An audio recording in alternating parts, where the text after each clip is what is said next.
It's still there, an unfolding mechanism of reed-like chitin, hovering in place. What are you talking about? There's nothing there. The stick insect is over 3 meters tall. It looks straight at you with its tiny pinprick eyes and its grotesquely small head. You feel your legs shaking under you and your gun hand rise instinctively. You feel the lieutenant's hand on your back, and then you hear him say 4 words. I can see it. Thank God. If he can see, then you're not insane. But that means it's really there, spinning slowly, in absolute silence, its limbs long and slender. Be very, very careful. Hear that? Magnesium. That's what you're lacking. The lack of magnesium has you slouched. The magnesium levels in your blood are dangerously low. It's about the low magnesium levels. Yeah, the other things. Long live the other things. Made you strong as an ox, they have. Yes, and it's critical. Look at, you need to get so magged up. You've probably had 2 heart attacks and a minor stroke already. And the only prescription is insane amounts of magnesium. 1 stroke? Don't be so modest. He's having one right now. Yes, if you want to live, you need to evolve. You need to transcend the carbon barrier.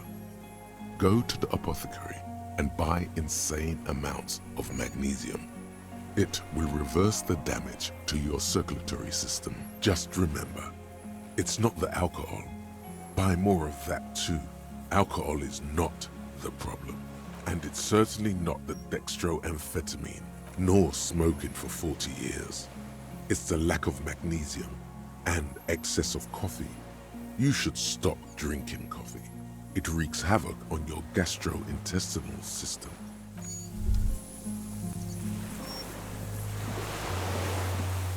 The creature stands on long stilt-like legs, antennae hanging from its head like a woman's hair, white and curled at the tips. It is no more than 5 steps away from you. The segmented antennae move with apprehension, searching for something that's not there. Reed-like tufts stick out of its joints. As the insect moves its forearms, it produces a faint hiss, like a reel-to-reel machine spinning after the tape breaks. The hiss is different from the strings you heard before. It says something else in a lower pitch. Chick, chick, chick, s. Chick, chick, chick, s. Be afraid. You smell wrong.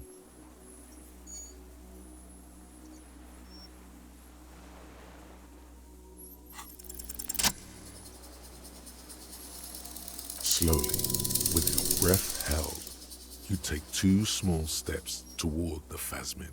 The creature lets out a series of ultrasonic clicks that swarm around your head like swallows. Like laughter, a sort of happiness. Sweat drips from your brow, soaking your chest. You reek of it, your chemicals. Hissing and clicking, it extends its mandible-like antennae to greet you. You're right below it now, looking up at the colossal chitin of its white limbs. The head of the creature is crowned by reeds, and its eyes are like small droplets of water. The insect stops its stridulation, seeming to observe you. Below its crown of reeds, little pinprick eyes detect motion, glittering. The world stands still around you. Suddenly, there is silence. No, stop. Be afraid.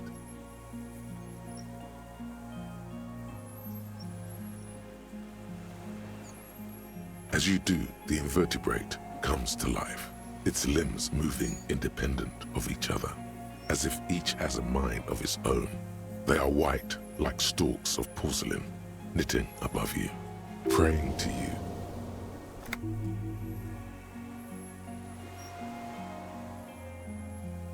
The reed creature does not stop its stridulations.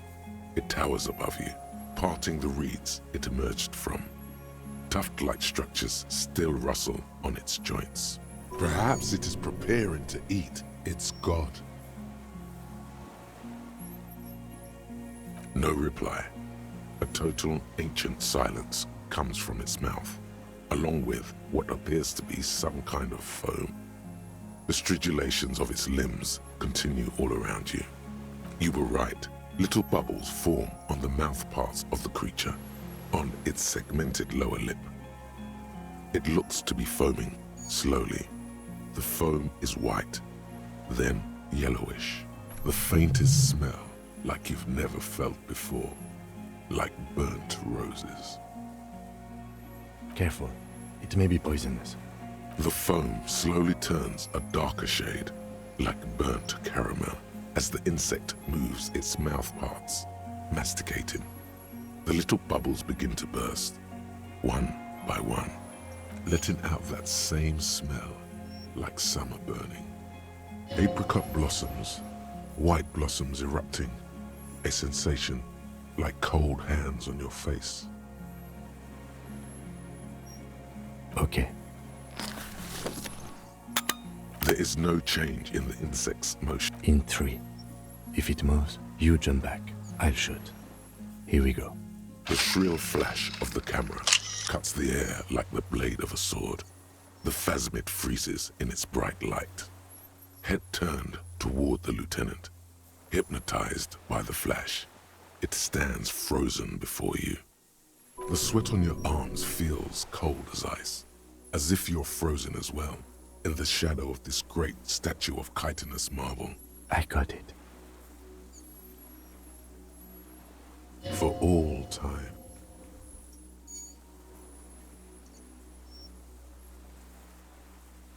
The limb before you is incredibly light, like eggshell. It's much lighter than a reed.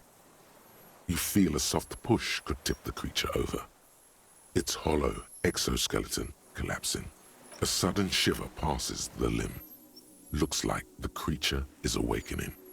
Wave by wave from its stupor, some sort of countdown process is happening. That's all you have time to think. The antennae, the sensation is electrifying. It is surprisingly delicate. Be careful, detective. It's moving. You were right. It glistens with some kind of moisture. The creature in front of you stays frozen. It tastes like sugar, very faint. The anthropod towers above you, tufts of reeds pointed from limb and head alike, odorless, mostly comprised of water. Another shudder pulses through the creature's limbs. It jolts back to life, like a record continuing where it left off, in a swaying, praying motion. Even the small black pearls of its eyes do not stray from you. I exist.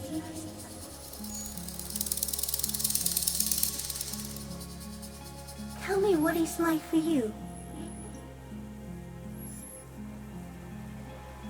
What is your illness?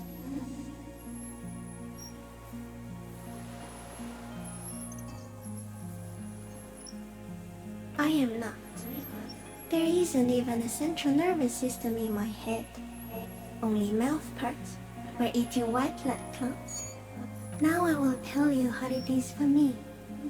For me, it is a series of half-lit images, a kind of darkness, being intruded upon, transient, dim, moist, shapes of plants and animals, and internal sensations, a swarm of sounds, tiny vibrations on the inside of my forearms, all speak of complexities totally beyond my understanding. I am at the end of a narrow funnel, weightless, so light, it only feels like something to be me. In truth, perhaps I'm nothing. I certainly do not have a soul. And if I did, it would never ache.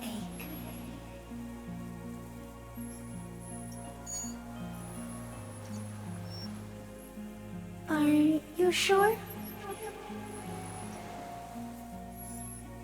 Sometimes, when molting, I regrow a lost limb. One time something went wrong, and a small leg replaced a missing antenna. No, the leg tried to move around independently, making it hard to walk. Yes, thankfully someone ate it. The next time I molded, I grew an antenna again. So am I. I was born to detect sucrose rewards and semiochemicals. What were you born to detect? I can also detect pheromones. The ones on you tell me that you will not eat me, and that I will benefit from your closeness. In short, I love you.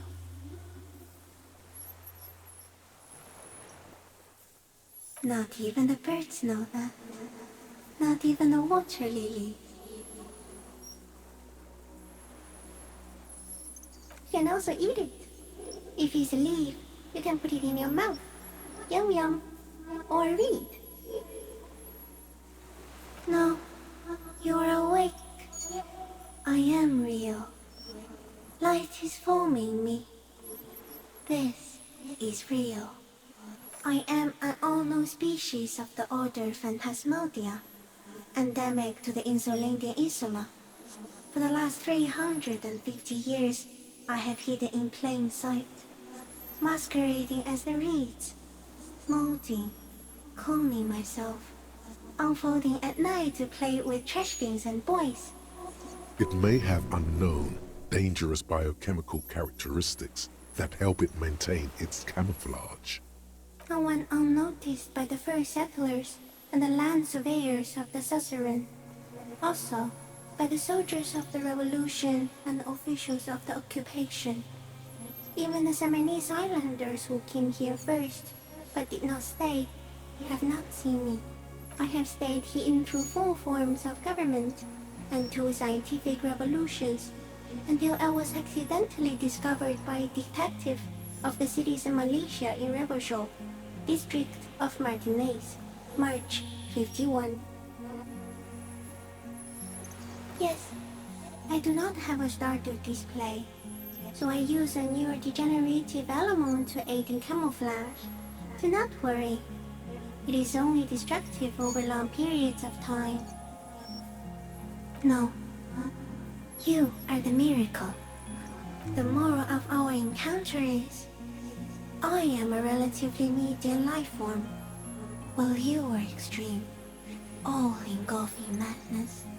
A volatile simian nervous system, ominously new to the planet. The Pale too came with you.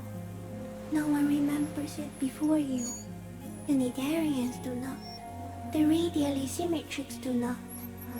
There is an almost unanimous agreement between the birds and the plants that you are going to destroy us all. It is a nervous shadow cast into the world by you, eating away at reality. A great, unnatural territory. Its advent coincides with the arrival of the human mind. You're a violent and irrepressible miracle. The vacuum of cosmos and the stars burning in it are afraid of you. Give me enough time, you will wipe us all out and replace us with nothing. Just by accident. We suspect it will be something like the oxygen holocaust that wiped out anaerobic life 2.6 billion years ago, when organisms first started breathing. Only much worse. Instead of air, you exhale thoughts. There are no trees that eat thoughts. Everything your eyes touch goes back there, behind the nose mirror. What if you blink? Are we still here? Please don't blink.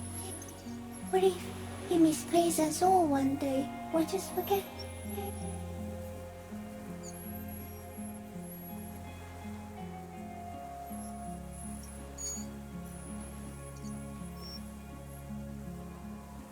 So, it is already happening. One day, one of you will close your eyes and sign, and open them to see that none of this ever existed. It doesn't look like that, no. You're just staring at it.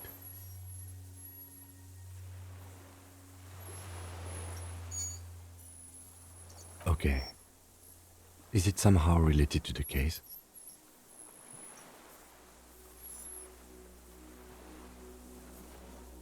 I think you should back away from the unstudied species now. No, there is one more.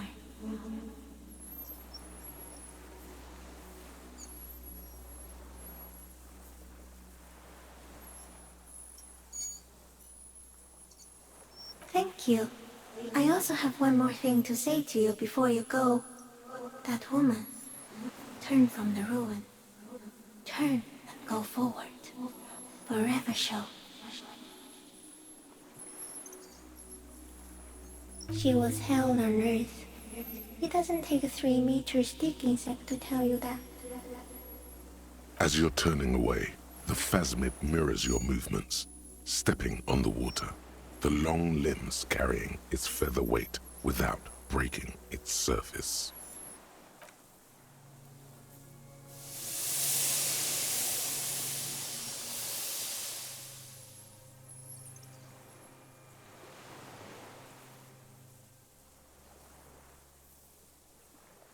And just like that, it's gone, skating away across the sea's calm mirror like a skipping stone, leaving nothing but circles on the water.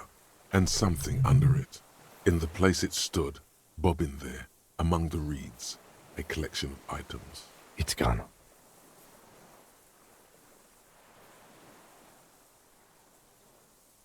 Looks like a nest of some sort. We should have a look. Apparently, yes, like a water strider. Only, I've never seen anything like that in my life. What now? In some kind of strange, semi-catatonic state. Our suspect is not looking so good. We need to check on him.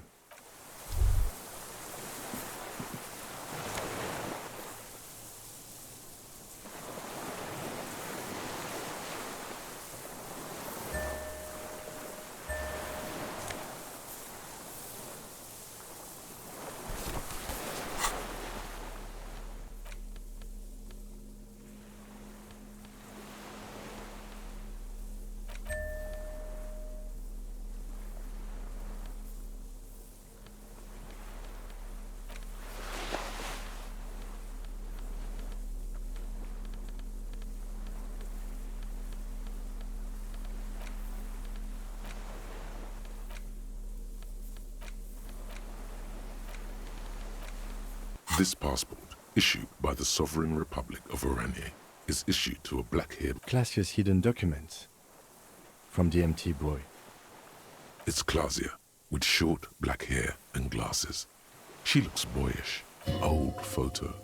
Before life came and... Maybe our man, Mr. Dross, took it from Classia's, or whatever her name was. Hiding place, or...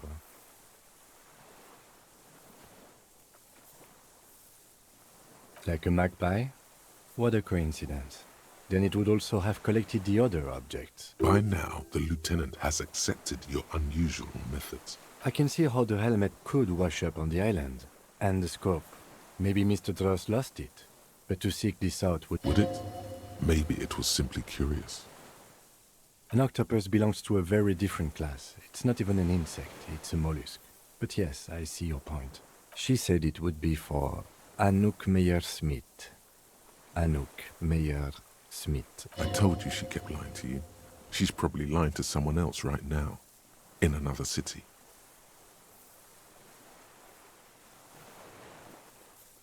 Yes, somehow she managed to lie to us, one more time. In a way, she's still lying to us right now. I don't know, but it's not Katarzyna Alasia, or Clasia, or Anouk Meyer-Smith. We didn't even scratch the surface with her, detective. Perhaps it's better that we didn't arrest her. Who knows what hell she'd be raising in my district by now. The winds are silent.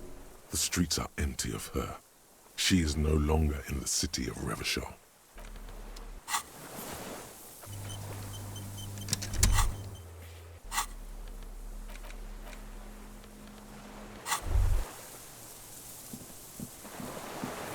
What is it?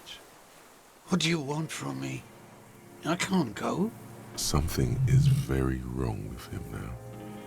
See. Mr. Dross? The man does not respond. He keeps staring, black eyes glazed over and bulging from their sockets. His gap-toothed mouth shaking with fear and longing, like an addict of some terrible substance. The plastic cape feels coarse. A light shiver passes the man. He's going into some kind of psychomotor immobility. The good news is, this solves our transportation problem. Doesn't it, Mr. Dross? The trembling mouth appears to sigh. Between this and the broken tire he's used for a boat, I think it's safe to leave him here, while we go and get help. It will need to be medical first, I'm afraid. Old age and shock. Yes, the arrest and the appearance of the Phasmid, the combined stress. But you think it's something more than that, don't you? There's much more. Remember what it said when it spoke? Quite a few things about that health check you did on him make sense now.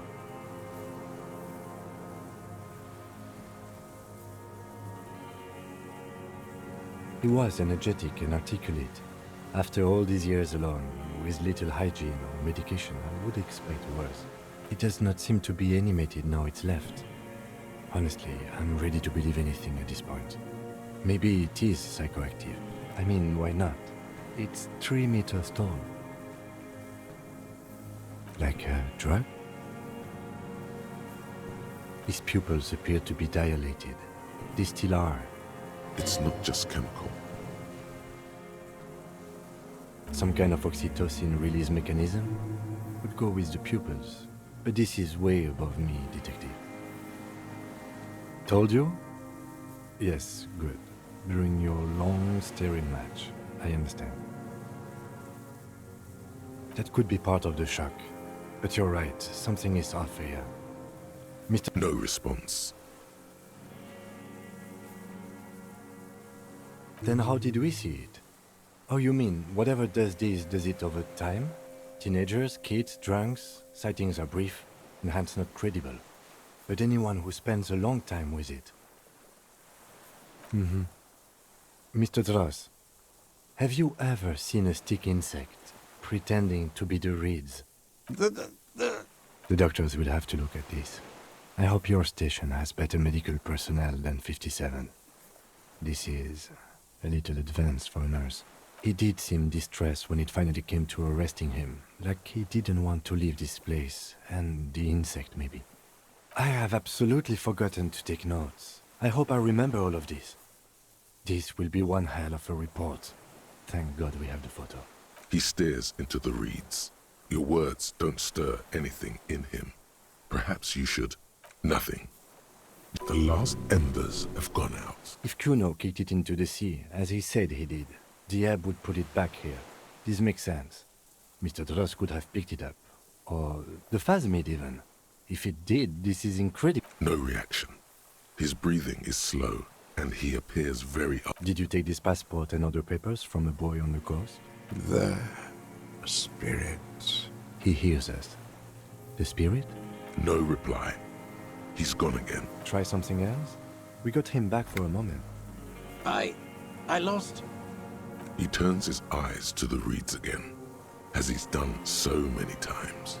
Beige and white stripes. He lost the scope. Then it somehow made its way over there, with the help of a magpie Phasmid. This sight is a T9, Mr. Dross. Was it attached to the rifle when you made the shot? Silence. Not even a sigh. You've gotten all you will out of this poor being. The plastic cape flaps around his face. The blacks of his eyes are receding. The strength has all gone out of him. Just frail. We should think about getting back to the mainland. To get help. He'll be safe here, if we don't take too long.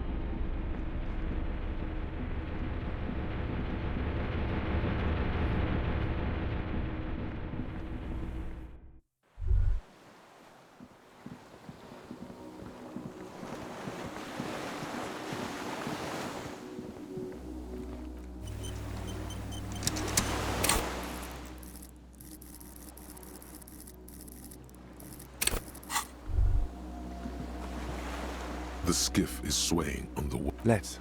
We are done here. The skiff rocks gently under your weight as you get in. But for the sound of conversation on the water, two men and a woman stand on the concrete square of a nameless village, looking at a small yellow boat as it draws closer. The sea is calm.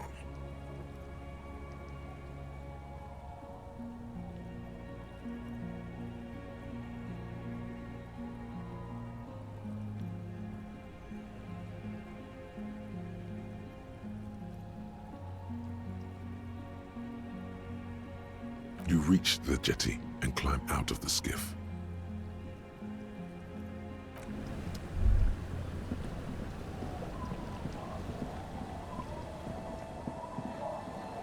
Look what the tide brought him. Harry, you're bleeding all over the place. You're half dead.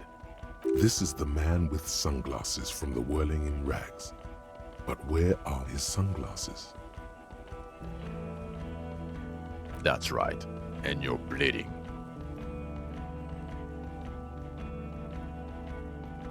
We're not forgetting about anything. Look at you. Bothered by it. Harry, you look like you need a fucking organ transplant. Oh, fuck it.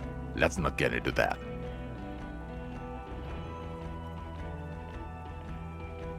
Hello, I'm Trent Heilerstam. I believe we've met on several occasions. I'm your goddamn partner, Jean-Vic Quemar, and this is your special task force. Or what's left of it. Special Consultant Trent Heilerstam, Patrol Officer Judith Minot. Hi. We've come to scrape what's left of you off the pavement. Lieutenant Kim Kisuragi, Precinct 57. We've just come from the island, where our investigation led us. We might need your help with something later. As if he recalled that he's in fact a decorated police lieutenant and not a naughty boy. But this is clearly a departmental matter, so I'm going to leave you to discuss it among yourselves. It's good to meet you, Lieutenant Kitsuhagi. Letting the lieutenant know he shouldn't feel embarrassed over the shitstorm that's about to befall you. Ari, we want to help you. Trent, I believe this is where you come in? This is the horse-faced woman. I don't know why you named her that, but it was beyond idiotic. You should never address her using those words again. I don't quite know what I'm doing here. I was asked to participate as an expert. I think I need to manage your expectations a little. I'm at best an enthusiast in cognitive science. My background is in something else entirely. I engage in neurology on a merely theoretical level. In fact, I should probably get going. No, Trent, it's too late. You're part of this shit now. What have you got to say for yourself, shit kid? What does he have to say for himself? He left you to catch the bullets. Shit, kid. What an interesting moniker. You, shit kid, that's you. Maybe you've deserved it. The cafeteria manager you fucked over told us where you went.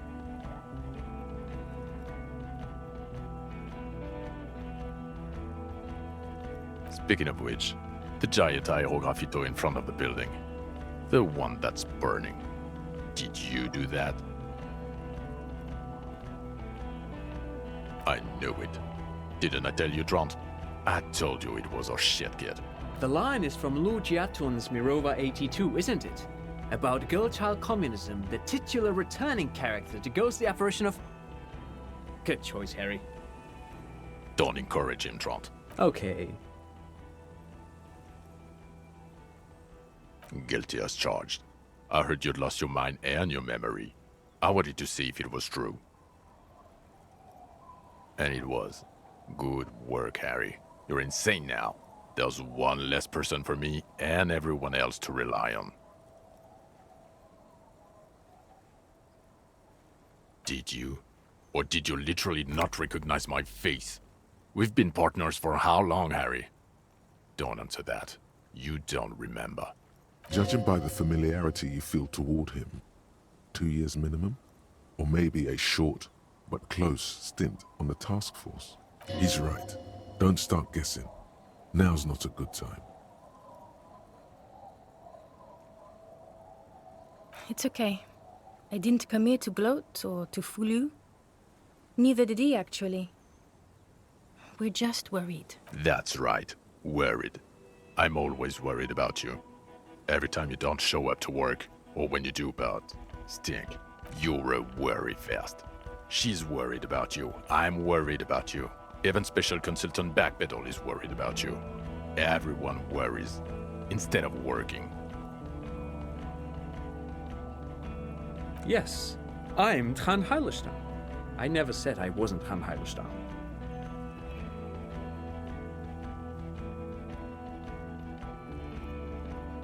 Mikhail? Mikhail is my son.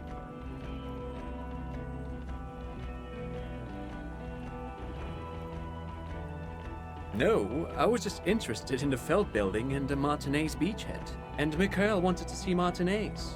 It was a coincidence. Him being there with his son, it was not a coincidence.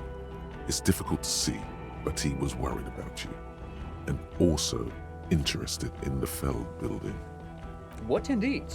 I was asked to share my take on some of the more obscure theories developed in Königstein in the 30s, like partial psychotraumatic amnesia, group personality theory. He's here to see if you're insane. He's smart. Let's move on. Duped?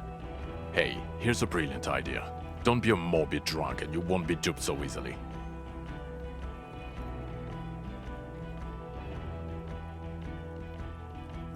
Yes, I'm still Kinkisolagi, still a lieutenant from Precinct 57. Still caught up in this crossfire, too. Yeah, Major Crimes Unit, under Lieutenant Dubois and Vicomar. Ring any bells? Refresh your memory? It's a goddamn Major Crimes Unit. There's you, me, Jude, Tron fucking Heidelstown, and Guillaume Baby.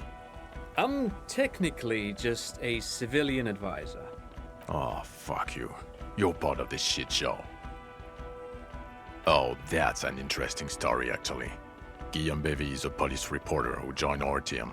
He was really good. Then he left because he lost faith in your ability to lead the unit. Other people have left too. Good, smart people. People we won't get back. Only me and this really patient patrol officer are still here. And Tron because I'm forcing him to stay. Do? It's a Major Crimes Unit. We cleared the desk of cases so Precinct 41 doesn't look like the worst station in town. We are shit tier now, Harry. Because of you. They're your posse, or what remains of it. Hand-picked, hand-lost. The 41st isn't...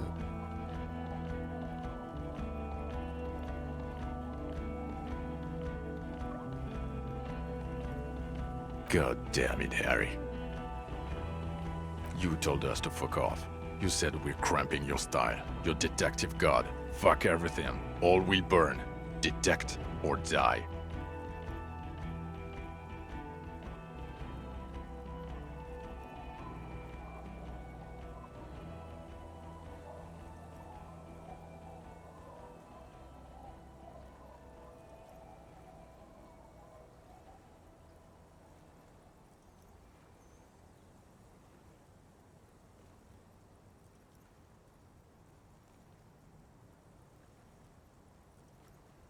You were crying hysterically. You were drunk, breaking things, being emotionally abusive. You said we were going into the abyss. None of us wanted to see the abyss. So we fucked off. Like you told us to. The bells aren't ringing because you have brain damage. Detective God. Trant, this is where you come in. How bad is it? Well, he doesn't have visible tremors, he talks without slurring, he can drive a boat, he's standing, reasoning. All good signs, but complete retrograde amnesia, episodic and semantic. As displayed in the station call, our interactions with him, and I don't want to be a snitch, but also mine with him before when Harry did not seem to know who I was. It's all very interesting. Interesting? Yes, interesting. I have my theories, but I would like to hear Harry's thoughts first. Harry, what do you think happened to you? Neurologically, psychologically, and why not socioeconomically?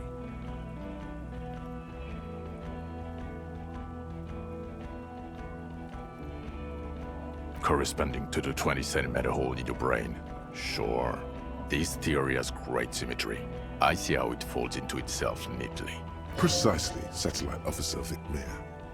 It's Martinez.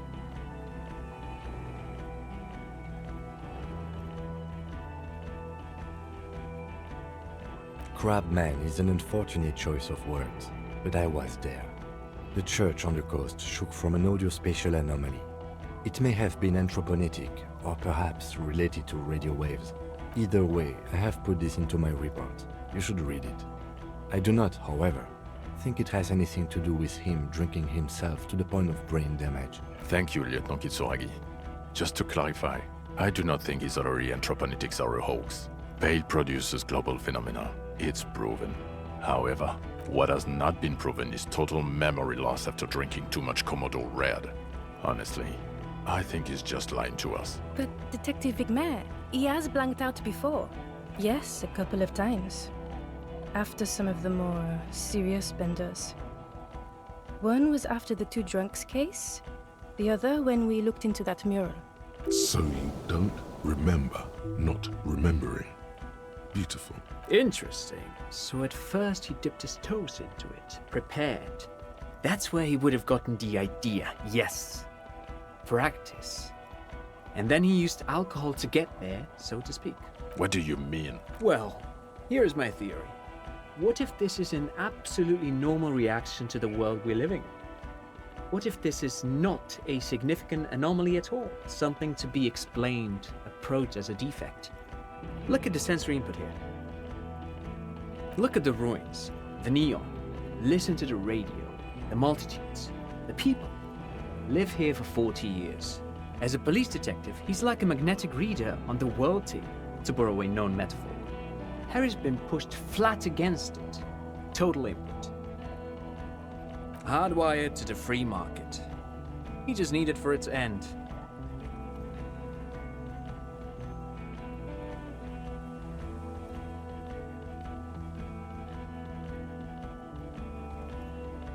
Okay, Trent, thank you. That's absolutely meaningless. I'm glad we brought you. Will he or will he not be able to work in the major crimes unit? Is he a cretin now? I want to know that. He's not a cretin, and he is able to do work. If not in his previous leadership role, then as a line detective.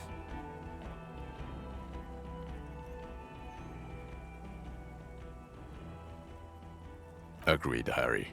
Just don't expect us to get you a disability pension. Cops who actually gave a shit are waiting in line. You're now nothing. Now we're just going to stand here. Yeah. Just stand there. It's cool. No. Now we discuss that. What the fuck did you do to a motor carriage? Why is it there, Harry?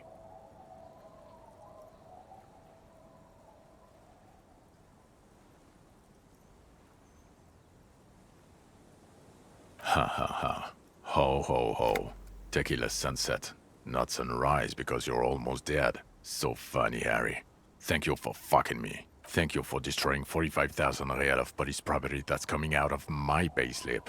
You know that, right? You're gonna get fired, and I'm gonna pay till I die. It doesn't matter. Your badge, Harry. Show me your badge.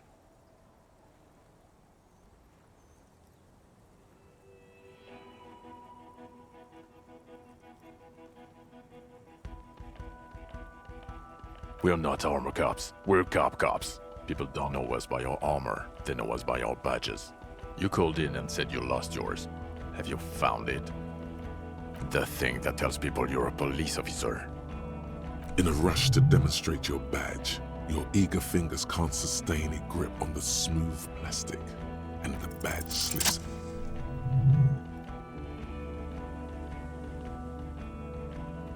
Not today, badge. And your gun? What is it with all these material objects? Yeah, gun. The thing that was given to you to kill people. Upgraded it. I don't care about your weapon mania, Harry. I only care about your official sidearm, which you lost. He has it. And he didn't drop it. You're drunk like a bum, Harry. Put that thing away before you kill someone. We're not talking about the fucking gun anymore. We're talking about the vaporized cloud of ethanol coming from your mouth. You were never supposed to lose it in the first place. Not lost is your gun's natural state, you drunk bum.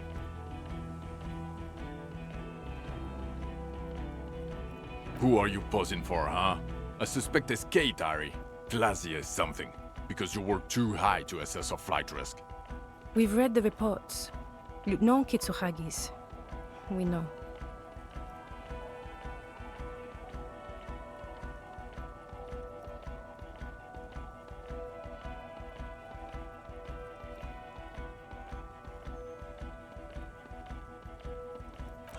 Well, if she was specially trained. I'm not even gonna get into the other suspect, the one who shot herself in the head, or the fact that you're Everclear's little peony now, doing I don't know what for him. That's small-time stuff. That's nothing. That's a humorous anecdote. Compared to the 7 people who were gunned down, the streets are literally red with blood, Harry. He did everything he could. We did everything we could. The company hired and vetted mercenaries. Lieutenant Dubois got between them and the locals. Here comes the cavalry. He did so at considerable risk to his person. Remember, he was shot. We stopped an execution, not a negotiation. The loss of life was minimal compared to what it could have been. Stop being sorry for 5 minutes. Thank you for the input, Lieutenant Kitsuragi. I didn't mean to suggest you didn't handle the situation. You've spent the week with him on this case. What is your take? On the case? On Lieutenant Geoffrey Dubois. Well, the drinking, the lost gun, also losing his badge, that's all true. And he's been drinking on the job. The man sighs. Then there's the apocalypse thing. At first I thought it was a joke, but it's not. He actually thinks the world is about to end, in a bloodletting or gloaming. We're about to become vapor, even. It's worrying, especially in light of his political views. Detective Dubois is, as you may know, a fascist, a far-right woman hater, and of course, also into race stuff. Which, for a police officer, not good. Other still, he is also an ultra-liberal hustler who is always on the grind, which I guess goes well with some of his racism. I don't know. He is vocal about both beliefs, though. And then there's the motor carriage in the sea, and the drugs, of course. Amphetamine, mostly. But despite all this, he is a great detective. One of the best I have seen, in fact. He can talk human beings into telling him everything. And he doesn't stop. In all the time I've spent with him, he has not once stopped pursuing leads, however far-fetched and tangential. He is tireless, madly driven. Well, except that one time when he stopped to sing karaoke, which, by the way, I have to disagree with you, Mr. Vicmar, was a valiant effort. He really sang his heart out. Okay, he did something. Other than that one time, he has tirelessly worked on the case, and he solved it. We have a confession, a murder weapon, and the perpetrator, locked on the island right now, awaiting transportation. He apprehended a revolutionary brigade who stayed hidden for 50 years, ever since the revolution, who's probably committed other murders over those years. Oh, and he also discovered a new species. A new species? A colossal stick insect. It was on the island, camouflaged as the reeds. It unfolded from the reeds. I think we may be dealing with the Unsuldian phasmid. He takes out the photo of the phasmid and shows it to the officers across the yard. The wind blows, flapping the glossy rectangle in his hand. You hear gasps beneath the howling of the wind. As you can see, it's about 3 meters tall. In fact, we think it may be the largest land invertebrate ever discovered. Fucking hell is that? Is this somehow connected to the case? Detective?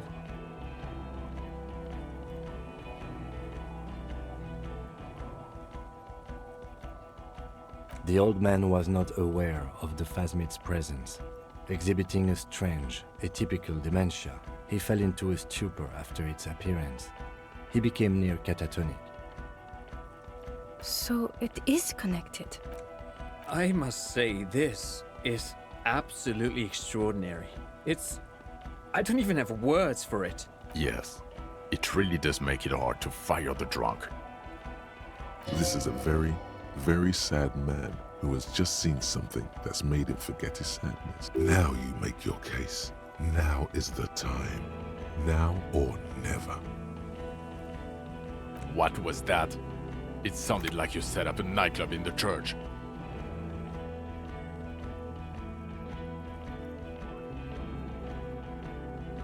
Get a grip. No one cares about your anthroponetic adventures right now. 4 kids were living in a tent on the ice. They were going to drown when it melted. It's not optimal, but the building was abandoned, so he put them in there. It's okay. It's not that okay. Get off this subject now. Female? What makes you think so? You had to see it. It had the subdued colors of a female. And the nesting behavior too, I think. Incredible. Were there eggs in the nest? Not as far as I could see. There were other things there, though. Actually, you know, this would indicate it was a male. This is far from anything in my field, but I think such nests are called bowers. They are for attracting mates.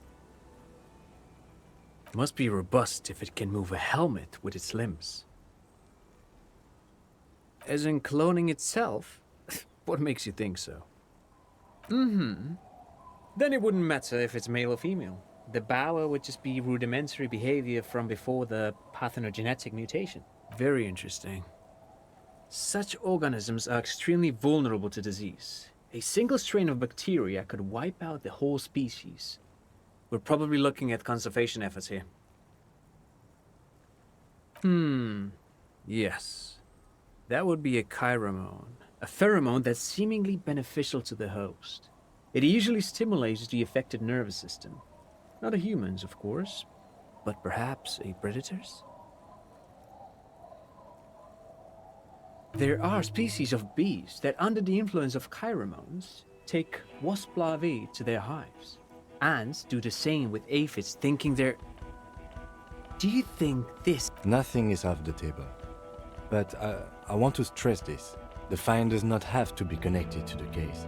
The case is 100% prosecutable, without any chiromones. Of course, Lieutenant. Of course. We should treat the case and the phasmid as completely separate from each other. People are not going to... They're not going to go for this speculation in the constabulary. Yes, but also reed-colored, beige and brown, a little green on the outside. After unfolding from a single stalk, it still retained parts that looked like reed tuft. Incredible. The PR value of this is exceptional. Carp discovers new species. Maybe even discovers the Unsuldian phasmid. No, that's too much. This would really help with some of the problems we've been having. Absolutely, this is great. This does not say vigilante murderers to me at all. This says science, news, human interest. You know, it's a really good thing you have that photo. Without it... You're doing good here. Perhaps only for a moment, but still. Quit while you're ahead? Or no? Lilianovich. A revolutionary matronym. The custom started in Grad, where they have patronyms. Krasovich, Lasovich, etc. The revolution, this man's mother. So, it is what a soldier of the ICM would be called. Thank you, Trant. Thank you for that piece of cultural theory. You said... Of course, excuse me, I just thought it was noteworthy.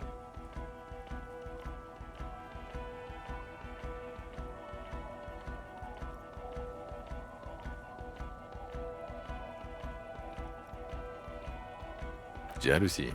I thought this Lilianovich was an old man. To have A strange psychosexual fixation, aggravated possibly by proximity to the phasmid and its chemicals.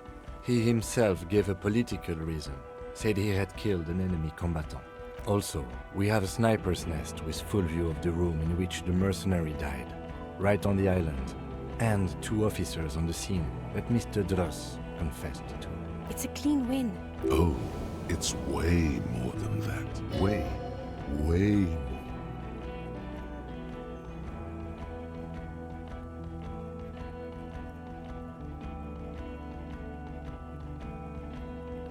That's not how personal relationships work, Harry. You found a straggler, the first since the 30s, kudos. But that doesn't change anything. It doesn't hide the smell of booze on the wing either. God damn it. It is bad. Even you can smell it. Chin up. Keep focusing on the positives here. This is a conversation for when we are no longer out in the open, in Martinez, where Everard and Edgar Clare have ears everywhere. Understood, of course. But a case against Everard would be big. I would prefer not to partake in anything union-related, for political neutrality. Yes. Fallen through a gap in a boardwalk. Drunk. The body was transported to Precinct 41, our morgue. I had Tilbrook and Mullins take care of funeral arrangements and family stuff. You're not the only cop in the world, Harry. This all comes back to us. Still, good work with the missing person, Detective. It's still a point for you. No denying it. I don't know what a doomed commercial area is.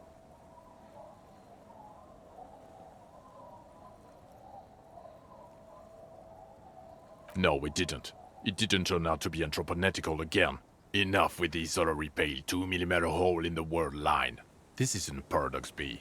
We're a police force. It doesn't look like the lieutenant wishes you to push this angle further. Cut it out is indeed what he is thinking.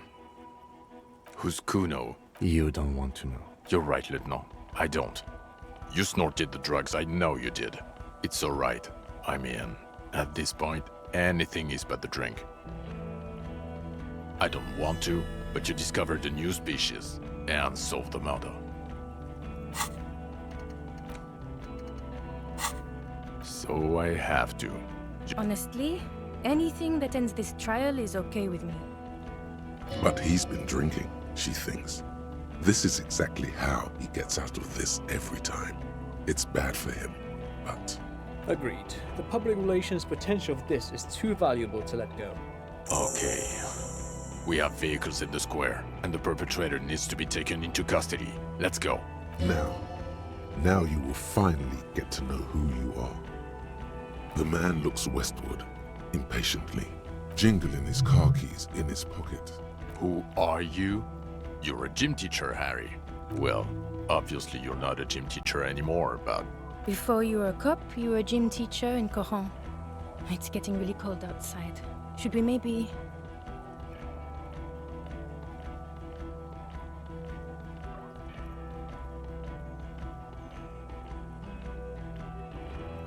No, a regular one.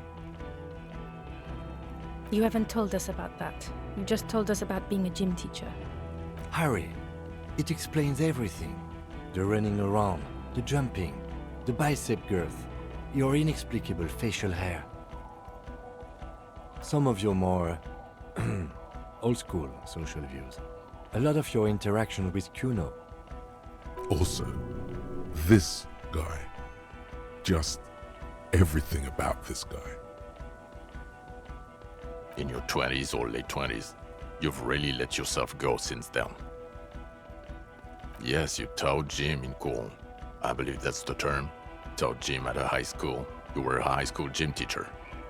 The smell of sweat and glue. The worn floorboard. High school. Harry, your goings-on with Kuno, Andre, Acel, the whole thing on the ice. That's why you are so juvie. His smirk suggests barely contained laughter. The regular. You found some chick. She inspired you to fight the big fight. Be more than you are. All that. You, every morning, walking from Voyager Road to teach gym. She, leaving for the academy with her spring coat on. The air filled with the smell. I knew it. I knew no normal human being can run like that. He's an honest-to-God gym teacher. It's not a mystery. Some chick fucked you over. Also, you were drunk. You really went with it too. Really maximized the damage. Dubois? It was Dora Engelund, I think. You've said her name, but you weren't married. You were engaged. Something like that. Half-Vasen. No one is married anymore. This is Revachol. God, I don't know. 6 years ago, she was way before my time. 6 years and you haven't gotten over it. What the hell is wrong with you? Yeah, or 7. You're not doing too good there. It's an old man thing.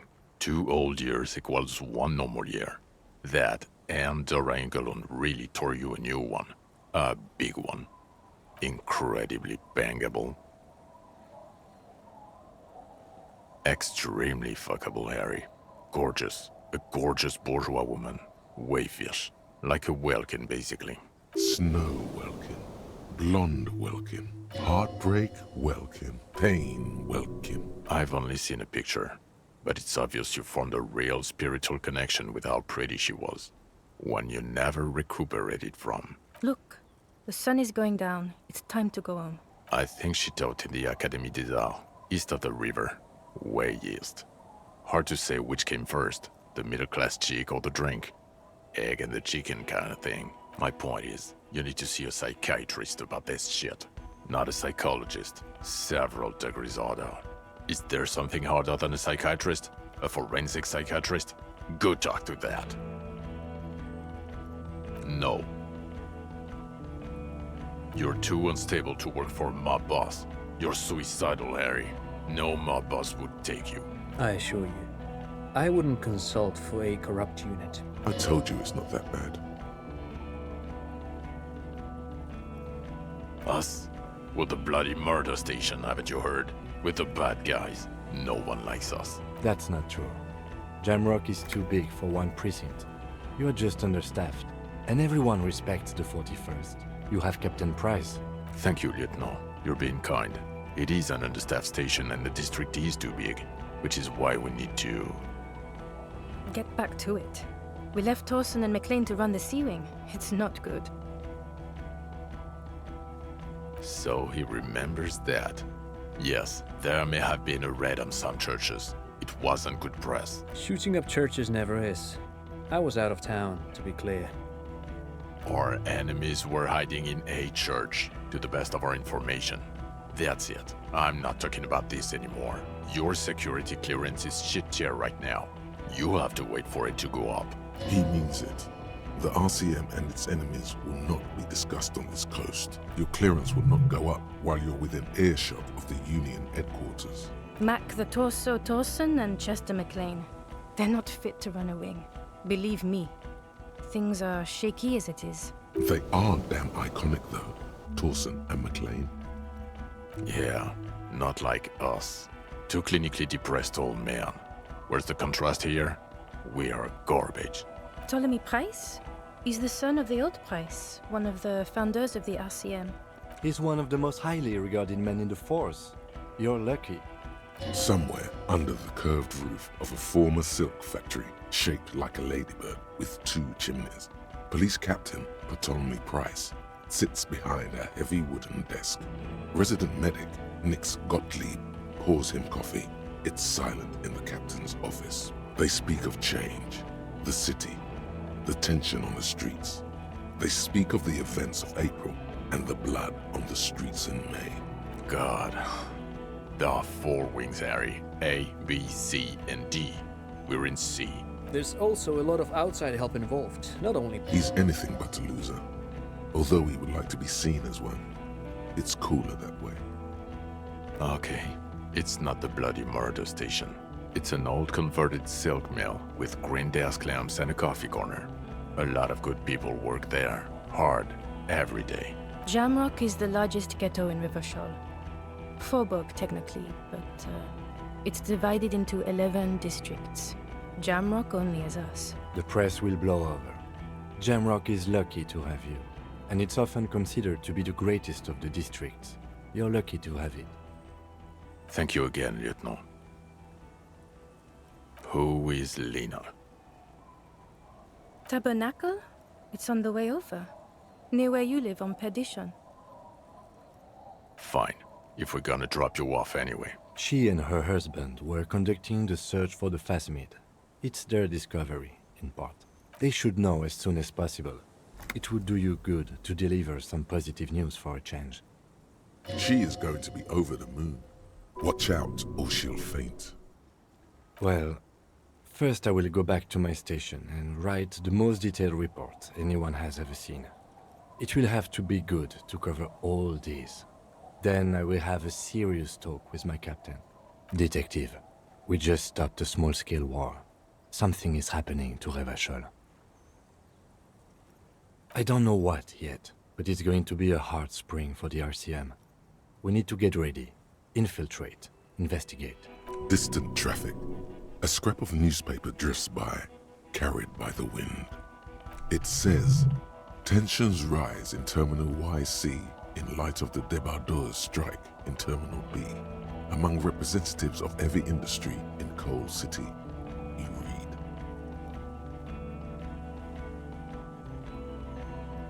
Talk to Captain Price? I'd rather not ruffle the feathers of two captains with my doom-mongering.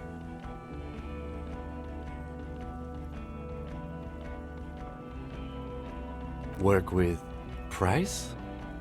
I'm flattered, but I don't know if I... Would fit in. Am crazy enough. Can take the stress. He doesn't know how to finish the sentence. Flattered? You're Lieutenant Kitsuragi. We would be flattered if you even considered. I would have to tie things up in GRIH first. But, I mean, whatever is coming, Jamrock will be more central to it than the harbor. And we also have a huge caseload, Lieutenant. Piles that we need to get back to. Mountains, even. I do like the sound of that. Good. Fuck it, let's go. Tron brought his motor carriage. It's a 20-minute drive to Jamrock.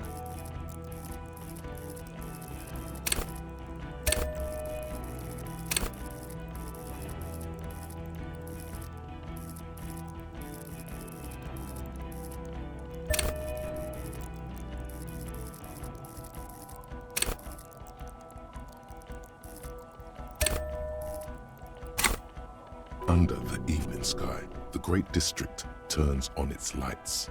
A chessboard of wooden houses, 80,000 living souls inside. Fire traps as far as the eye can see, from Main Street to Precinct 41 atop the motorway, to Boogie Street forking into the dark horizon. You close your eyes and hear the dogs bark. A lone woman sits by a factory window, dreaming of meteorite strikes. On Rue de Saint-Jérôme, a square bullet. Dawson? Yes. McLean? Yes. Heidelstein? No. Vicmere? Yes. Dubois? Of course. Really? Nix Gottlieb looks up from the list. I hear he's quite unstable. You say that like it's a bad thing. Captain Ptolemy Price gestures with a ballpoint pen. It's dim in his office, and the curtains are drawn. Harry's our man. He'll pull through, and when he does, he'll side with Revachol. Understood. Gottlieb returns to the list. Minnow? Of course. Wonderful. Then can we please just go back to Jamrock now?